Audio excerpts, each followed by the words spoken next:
Hi friends, welcome to Zaag Zoog kitchen. இன்னைக்கு நம்ம Zaag Zoog kitchenல பார்க்க போறது Diwali special sweet shopல கிடைக்கக்கூடிய ட்ரெடிஷனலான பூந்தி லட்டு ரெசிபி தான் பார்க்க போறோம். பொதுவா பூந்தி லட்டு செய்யறது ரொம்பவே கஷ்டம்னு நினைக்கிறோம். ஸ்வீட் ஷாப்ல கிடைக்கக்கூடிய அதே டேஸ்ட்ல நம்ம வீட்லயே குறைஞ்ச பொருட்களை வச்சு ஈஸியா செஞ்சிடலாம். ஒரே ஒரு கப் கடலை மாவு வச்சு சின்ன சின்ன டிப்ஸை ஃபாலோ பண்ணி நம்ம பெர்ஃபெக்டான பூந்தி லட்டு ஈஸியா செஞ்சிடலாம். இதை ஒரு தடவை வீட்டில் செஞ்சதுக்கு அப்புறம் கடையில இனிமே பூந்தி லட்டு வாங்கவே மாட்டீங்க, நீங்களே வீட்டில் ப்ரிப்பேர் பண்ணிடுவீங்க. ஸ்வீட் ஷாப்ல வாங்கக்கூடிய லட்டு டேஸ்ட் அப்படியே இருக்கும். குட்டி குழந்தைகள்ல இருந்து பெரியவங்க வரைக்கும் இந்த பூந்தி லட்டு ரொம்பவே லைக் பண்ணி சாப்பிடுவாங்க. கண்டிப்பா ஒரு தடவை ட்ரை பண்ணி பாருங்க. வாங்க இந்த டேஸ்டியான பூந்தி லட்டு எப்படி செய்யுதுன்னு பார்க்கலாம். ஃப்ரெண்ட்ஸ், இந்த வீடியோ உங்களுக்கு பிடிச்சிருந்ததுன்னா லைக் பண்ணி ஷேர் பண்ணுங்க. சப்ஸ்கிரைப் பண்ணாதவங்க சப்ஸ்கிரைப் பண்ணிட்டு பெல் ஐகானையும் கிளிக் பண்ணிக்கோங்க. வீடியோவை ஸ்கிப் பண்ணாம பாருங்க. இந்த வீடியோ உங்களுக்கு பிடிச்சிருந்ததுன்னா வீடியோக்கு ஒரு லைக் கொடுங்க ஃப்ரெண்ட்ஸ். ஃபர்ஸ்ட் நம்ம லட்டுக்கு தேவையான பூந்தி ப்ரிப்பேர் பண்ணிடலாம். ஒரு மிக்சிங் பவுலுக்கு மேல சல்லடையை வச்சு ஒரு கப் கடலை மாவு ஆட் பண்ணிக்கிறேன். இது 100 கிராம் இருக்கும். இதை கட்டி இல்லாம நல்லா சலிச்சுக்கணும். இதை நல்லா சலிச்சிட்டேன். இப்போ இதுல ஒரு பிஞ்ச் சால்ட், ஒரு பிஞ்ச் பேக்கிங் சோடா, 2 பிஞ்ச் மஞ்சள் தூள் ஆட் பண்ணிக்கிறேன். ஃபுட் கலர் சேர்க்காம இந்த மஞ்சள் தூள் சேர்த்துக்கிறோம். மஞ்சள் தூள்ல ஸ்மெல் எல்லாம் வராது ஃப்ரெண்ட்ஸ். மஞ்சள் தூள் சேர்க்கறதால லட்டு வந்து நல்ல எல்லோ கலர்ல இருக்கும். கண்டிப்பா சேர்த்துக்கங்க. ஒரு விஸ்க் வச்சு இதை ஒரு தடவை நல்லா மிக்ஸ் பண்ணிக்கணும். இப்போ இதுல ஒரு கப் தண்ணி ஆட் பண்ணிக்கிறேன். கட்டி இல்லாம நல்லா மிக்ஸ் பண்ணிக்கணும். கொஞ்சம் கூட கட்டி இருக்க கூடாது. அப்பதான் நம்ம பூந்தி வந்து பெர்ஃபெக்டா வரும். இதை நல்லா மிக்ஸ் பண்ணிட்டேன். இப்போ இது கொஞ்சம் திக்கா இருக்கு. இதை கன்சிஸ்டன்சி அட்ஜஸ்ட் பண்றதுக்காக 1/4 கப்புக்கும் கொஞ்சமா தண்ணி சேர்த்துக்கிறேன். தண்ணியை மொத்தமா சேர்த்துறாம கொஞ்சம் கொஞ்சமா சேர்த்து தான் நம்ம மாவு கலக்கணும். மறுபடியும் நல்லா மிக்ஸ் பண்ணிக்கணும். இந்த மாவு வந்து தோசை மாவு விட கொஞ்சம் தண்ணியா இருக்கணும். பாருங்க ஃப்ரெண்ட்ஸ், மாவு வந்து இந்த மாதிரி கன்சிஸ்டன்சில தான் இருக்கணும். சப்போஸ் உங்களுக்கு தண்ணி கூடிடுச்சுன்னா கொஞ்சம் மாவு சேர்த்து இந்த மாதிரி பக்குவத்தில் நீங்க கலந்து எடுத்துக்கணும். இந்த மாதிரி கலக்கிறப்ப தான் பூந்தி வந்து பெர்ஃபெக்டா வரும். பூந்தி பொரிக்கிறதுக்கு நான் இந்த மாதிரி அரிக்கரண்டி தான் எடுத்திருக்கேன்.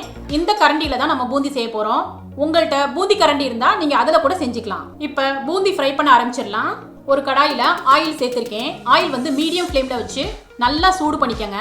இப்ப கலந்து வச்ச மாவுல இருந்து கொஞ்சம் எடுத்து ஆயில்ல சேர்த்து டெஸ்ட் பண்ணிடலாம். பூந்தி பெர்ஃபெக்டா மேல எலும்பி வருது. கரண்டிய சூடான ஆயிலுக்கு மேல இந்த ஹைட்ல பிடிச்சிட்டு ஒரு கரண்டி மாவு வந்து இந்த கரண்டிக்கு மேல சேர்த்துட்டு இப்படி டேப் பண்ணி விட்டுக்கணும். இப்படி தட்டுனோம்னா பூந்தி வந்து ரவுண்டு ஷேப்ல ஆயில்ல விழுகும். ஆயில் வந்து நல்லா சூடா இருக்கணும் ஃப்ரெண்ட்ஸ். அப்பதான் நம்ம போட்ட உடனே பூந்தி வந்து மேல மிதந்து வரும். இந்த பூந்தியை வந்து 30 செகண்ட்லயே போட்டது எடுத்துடணும். நல்லா ஃப்ரை பண்ணணும்னு அவசியம் இல்ல. இதை வந்து இந்த அளவு ஃப்ரை பண்ணா போதும். நல்ல எண்ணெயெல்லாம் வடிச்சிட்டு இந்த மாதிரி தனியா எடுத்து ஒரு டிஷ்யூல வச்சிடணும். இதே மாதிரி நான் மறுபடியும் பூந்தி பொரிச்சு காமிக்கிறேன். ஃப்ரெண்ட்ஸ், பூந்திக்கு வந்து ஷேப் முக்கியம் இல்ல. நம்ம இதை மிக்சியில சேர்த்து கோர்ஸா அரைக்க தான் போறோம். அதனால பூந்தி வந்து ரவுண்டா வரணும்னு அவசியமே இல்லை. நான் எல்லா மாவையுமே இந்த மாதிரி பூந்தியா ஃப்ரை பண்ணி எடுத்துக்கிட்டேன். பூந்தி வந்து அங்கங்க இவ்வளவு பெருசா இருந்தாலும் பரவாயில்ல, நம்ம அரைக்க தான் போறோம். இப்போதைக்கு இதை தனியா வச்சிடலாம். நெக்ஸ்ட் பூந்திக்கு தேவையான சுகர் சிரப் ரெடி பண்ணிடலாம். மீடியம் ஃப்ளேம்ல ஒரு கடாயில ஒரு கப் சுகர் ஆட் பண்ணிக்கிறேன். நீங்க எந்த கப்ல கடலை மாவு அளக்குறீங்களோ அதே கப்ல சுகர் எடுத்துக்கோங்க. இப்போ இதுல அதே கப்ல 1/2 கப்பு வந்து தண்ணி ஆட் பண்ணிக்கிறேன். இதை நல்லா கலந்து விட்டுக்கோங்க. சுகர் வந்து நல்லா மெல்ட் ஆயிடுச்சு. 5 மினிட்ஸ் ஆயிடுச்சு. இப்போ நம்ம பாகு செக் பண்ணிடலாம். இந்த மாதிரி ஒரு கம்பி பதம் வந்து உடையணும். இதுதான் கரெக்ட் ஸ்டேஜ். இப்போ இதுல ஒரு பிஞ்ச் ஏலக்காய் பவுடர் சேர்த்து நல்லா மிக்ஸ் பண்ணிட்டு அடுப்பு அமர்த்திடலாம். அடுப்பு ஆஃப் பண்ணிட்டேன். இப்போ நம்ம பொரிச்சு வச்சிருந்த பூந்தியை இதுல ஆட் பண்ணிக்கிறேன். இதை நல்லா மிக்ஸ் பண்ணி விட்டுக்கோங்க. கொஞ்சம் ஆறட்டும். லட்டு பிடிக்கிறது சூடாதான் பிடிக்கணும்னு சொல்லுவாங்க. அப்படிலாம் கிடையாது. இது 6 நாளுமே லட்டை வந்து ஈஸியா பிடிக்கலாம். இது நல்லா ஆறிடுச்சு. நம்ம சேர்த்த சுகர் சிரப் எல்லாம் பூந்தி இழுத்துட்டு ட்ரை ஆயிடுச்சு. பூந்தி உதிரி உதிரியா இருக்கிறதால இப்படியே நம்ம லட்டு பிடிச்சோம்னா பிடிக்க வராது. அதனால இந்த பூந்தியில பாதி எடுத்து மிக்ஸி ஜார்ல சேர்த்து பல்ஸ் மோட்ல நம்ம கிரைண்ட் பண்ணி எடுத்துக்கணும். ரொம்ப அரைச்சிடக்கூடாது ஃப்ரெண்ட்ஸ். இந்த மாதிரி 1க்கு 2 கொரகொரப்பா தான் அரைச்சி எடுத்துக்கணும். ஸ்வீட் ஷாப்ல எல்லாம் பாத்தீங்கன்னா இந்த மாதிரி பூந்தியை வந்து பாதி வந்து அரைச்சுதான் சேர்த்துக்குவாங்க. பூந்தியை வந்து உங்க விருப்பத்துக்கு தகுந்தாப்புல பாதி அரைச்சிட்டு பாதி வந்து முழு பூந்தியோட சேர்த்துக்கலாம். இல்லைன்னா நீங்க ஃபுல்லாவுமே அரைச்சிக்கலாம். இது உங்க விருப்பம் தான். நான் எல்லாத்தையுமே இந்த மாதிரி கொரகொரப்பா அரைச்சி எடுத்துக்கிட்டேன். இப்போ இதை நல்லா கலந்து விட்டுக்கணும். பாருங்க, உள்ளங்கையில கொஞ்சம் எடுத்து நல்லா அழுத்தணும்னா லட்டு ஈஸியா பிடிக்கலாம். லட்டோட சுவையை வந்து இன்னும் கூட்டுறதுக்காக 2 டீஸ்பூன் கீல கொஞ்சமா முந்திரி பருப்பை வறுத்து எடுத்திருக்கேன். இப்போ இதுல சேர்த்துக்கிறேன். இதை நல்லா கலந்துக்கணும். ஃப்ரெண்ட்ஸ், நெய்ல வந்து முந்திரியை வறுத்து சேர்க்கறது வந்து ஆப்ஷனல் தான் ஃப்ரெண்ட்ஸ். உங்களுக்கு தேவையில்லைன்னா நீங்க ஸ்கிப் பண்ணிக்கலாம்.